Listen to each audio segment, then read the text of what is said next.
Hello, my name is John Rose, and in this video I'd like to take a closer look at 2 of the 8 ways in which we use the wrong approach. Now, there are a whole lot of ways that we use the wrong approach, and I've only identified 8 main ways we use the wrong approach, and I did videos on these already. I'll put links down below. I did one video on 3 ways to screw up the law of cause and effect, and in that I also talk about the 8 ways that we use the wrong approach and the 4 ways we work downstream. I also did an 11-part video series on the ultimate solution where I identified all pieces to the puzzle.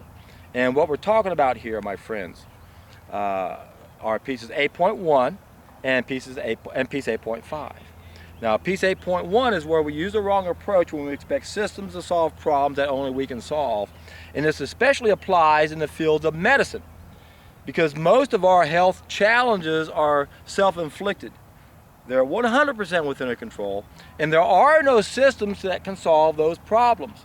Of course, many of the symptoms we have took decades to manifest, and now we've reached a critical point where we can use these type of systems to help us at the stage we're in. And I explain all that about having 2 groups of needs. I'll go over hopefully before this video is out. If not, I'll put a link down below. But we use the wrong approach when we expect these systems to solve problems that are self-inflicted. That's why the definition of a hero is someone who can solve a problem or problems that no one else can solve. And this is my whole point right here, is that most of our problems are self-inflicted. We're the heroes. Don't expect systems to solve our problems. So we use the wrong approach when we do that. That's why it's so important to go on a solid food vacation, because then you have a brand new reference, and then you can challenge all these old references that make us believe that there are systems that can solve these problems. And we're being brainwashed at such a high level right now. When you watch any TV show, the commercials, ask your doctor, ask your doctor, ask your doctor. No, no, no, no, no. They're not the experts. They have no idea why we're sick. And the reason it has to do with piece 8.5, one of them. And that's where they use the wrong approach when they look at our illnesses individually instead of collectively. As Dr. Max Gerson said of his own profession, we don't study the concept of totality. All of the other professions do that, but we don't. We specialize. So what happens when you go to an eye doctor? Does he know anything else about the colon or the kidneys? Or most importantly, the lymph system, which is on the other side of all the cells these specialists specialize in. So they use the wrong approach by not studying the concept of totality, by not understanding the big picture, but most importantly, not understanding the role the lymph system plays. So it's one thing to study these cells and not these cells, but when you don't study the lymph fluid, you're really missing the boat, because it's not that complicated. Our body is nothing but a bunch of cells and 2 fluids. Blood is the kitchen, it brings in the food. The lymph system is the bathroom, it gets rid of the waste matter. What happens is we're eating the wrong food, we damage our kidneys, our lymph system doesn't get filtered, it goes above a saturation point, and when it does, it has to back up into the tissues. And that's where all disease comes from. So you can go to Healing Secrets Revealed, and I explain that there are 2 short-term self-limited diseases and 4 long-term stages of disease that has to do with the lymph system backing up into the tissues. And this is why disease is a mystery to doctors, because they're using the wrong approach. They also use the wrong approach when they study chemistry and pharmakeia and the anatomy and other things that aren't related to lifestyle-related factors. And that's piece 8.3. So I'm throwing a bonus one in there. Wasn't planning on that, because I just wanted to connect piece 8.1 to piece 8.5. And it all has to do with using the wrong approach. And the only way for us to figure that out is for us to test an idea as time has come. We need a brand new reference to understand this. The most important part of my message is for us to see what we're missing, because most of us cannot evaluate what we're doing and what we need to do, because we don't know there's another level out there that's so much better. And you find that when you do a solid food vacation. That's why I get so excited about this, and that's why every video I do always takes you back to the same videos. We have to reach the tipping point and get enough of us to do this so that everyone can realize that there's a simple solution to just about every one of our problems if we stop using the wrong approach and expect systems to solve problems that we created. The problem is we lack the wisdom. We've been lied to and told that our diseases are outside of control. Don't blame fries, blame biology. Even something like a mild acne breakout is a medical condition. This is what we hear on TV, commercials, brainwashing little children to think their diet has nothing to do with stuff coming out of their skin. I can tell immediately if I ate too many avocados, I'll break out because things aren't going out the way they should. But that's because I'm real pure. The rest of us, mainly what happens is the kidneys are used as a third kidney. When the lymph system isn't working or when it overflows and goes out, it has to go somewhere to exit the body. So it goes to those tissues that can exit the body, like the nose and the sinuses, which are the colds and the flus. And then the skin conditions. It's another tissue that exits the body. So when the lymph system goes above the saturation point, it backs up back into the tissues it came from. That describes the vast majority of our diseases. So for most of our problems, don't expect someone else to come along and give you a magic pill, because there are no chemical solutions for lifestyle-related problems. It's not that complicated. We got to satisfy 2 groups of needs. Yay, I came back to it. 12 essential, 2 additional temporary. 12 essential, the big one is our food. When we take a solid food vacation, we're correcting 5 main mistakes relative to our food. Now we got to satisfy all those other needs, but then we have to realize we're damaged, the environment's damaged, our ideal diet might not satisfy all of our needs anymore because we don't live in an ideal world. It doesn't mean we don't respect our anatomical limitations we're given at birth, because that's how these needs are based on. We have anatomical limitations that we're given at birth. We have a species-specific diet, but then we damage the environment ourselves, so now we have another group of needs based on this individualized damage that we all have. That's why it can get really complicated, because now we have these 2 groups of needs. And what a lot of people do is they'll use the second group of needs as an excuse to violate the first group of needs. You can't. You got to satisfy both groups, realizing that some people will thrive on a raw vegan diet without having to do anything else. Man, I've got, once again, hundreds of mosquito hawks flying all around me. Quite distracting. So most of us, that's all we have to do.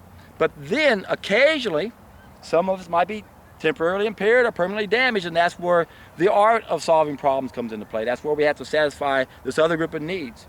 Because we can remove the primary causes overnight. We can change what we do overnight and remove the primary causes immediately, but we can't change what we got overnight. This is the tricky part about solving our problems. We've damaged ourselves and the environment. And of course, we've damaged society too. That's why a big part of my message has to do with understanding how we're being controlled. Not who's doing it. Doesn't matter who's doing it. It's how they're doing it. They're using money as the absolute tool of control. So that's the first thing we do on a downstream basis relative to the damage we've done to society. And then we take back control over our medical system, because that's the ultimate tool of control. We got to repeal all these state laws that have given allopathic doctors a monopoly on a system that should not exist. We're using the wrong approach. We should not have a treatment peddling system for lifestyle-related problems, but that's what we got. The system is wrong. It doesn't work.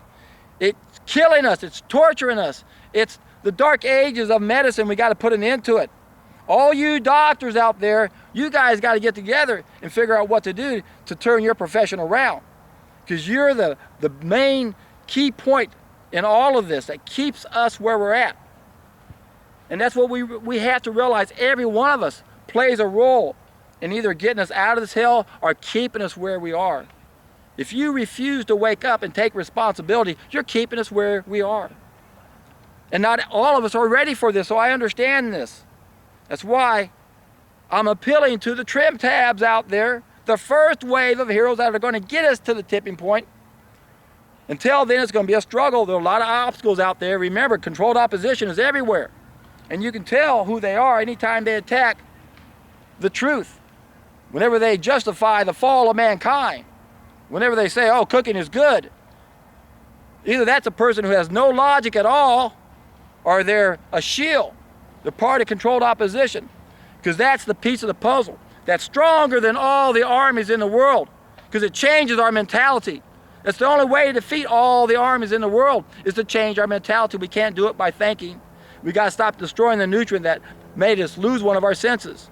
And that's cooking our food. So everybody who defends cooking as it's something that's good, like our brains got bigger because of it, either you have no sense of logic, because we don't go 4 million years and all of a sudden we master fire, start cooking our food, then our brains got bigger. That doesn't work. There's no logic in that. And that's what you're counting on, no one figuring that out. That's not how it works. We don't know for sure what it was that made the brain grow bigger. But we weren't able to master fire or anything else until they did. So it's all out of sequence.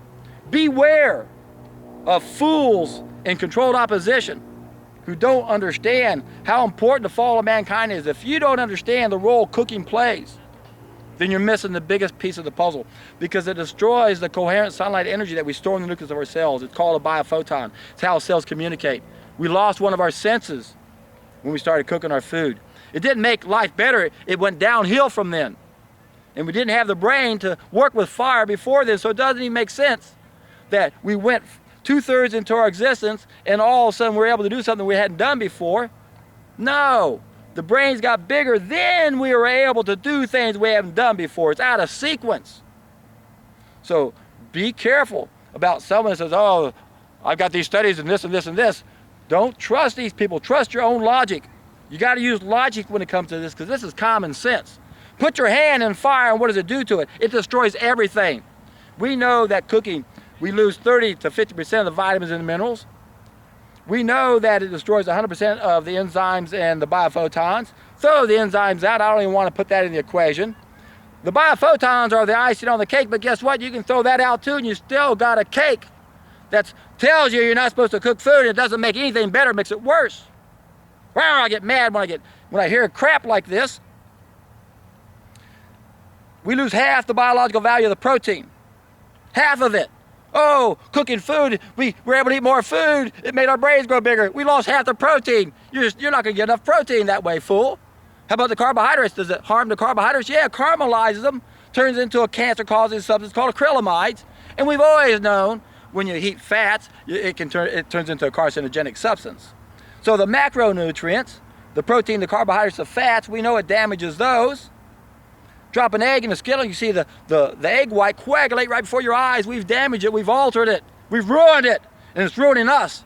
Don't be deceived. Whatever deceives men seems to produce a magical enchantment. We're under the hunger spell of eating cooked food. Don't believe fools who try to convince you it's okay to cook your food. It's a sin, it's a mistake, it's the original sin. The phytonutrients, antioxidants, we lose most of those too, but what are you going to hear? Oh, we get more lycopene, we get more beta-carotene. Oh, give me a break. Get a little bit more of this, but we lose all of that. And then the main thing we lose are the biophotons. This is the most important piece of the puzzle, because it explains why we have a dark side to our behavior. And once you understand how that plays a role in everything, then you're able to look at all of our problems collectively instead of individually. Then it doesn't get overwhelming. You realize there's a simple solution to fix the government, the educational system, the money system, everything, because those are subsequent needs because we're disconnected, because we're destroying the biophotons. One simple solution: get reconnected, go upstream. Do a solid food vacation. You can go down below and I have a playlist to tell you how to do that. Downstream, we've damaged ourselves, society, the environment. Ourselves and society, we have to understand that's where we have to realize the damage we've done and how we have to modify a raw vegan diet. And then society, number one, we got to put an end to the way the monetary system works. We got to take back the people who print our money. It should be us. We shouldn't let someone else print it and charge us interest for it. Remember what John Adams said: 2 ways to conquer a nation. One's by the sword and the other's by debt. We are debt slaves.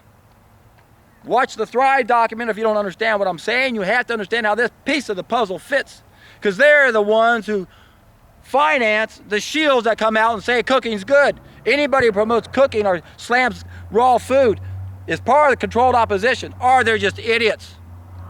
They're fools. And I get angry about this because this is our salvation. Don't be distracted. Don't be deceived. We're already deceiving ourselves. But we can overcome the hunger spell, this false hunger we have down here, this all-gone feeling, the morbid sensation from eating dead cooked foods, because it's supposed to be up here. How do you overcome it? It's simple. You take a solid food vacation, and when you do, my friends, you know it, you're in for a treat.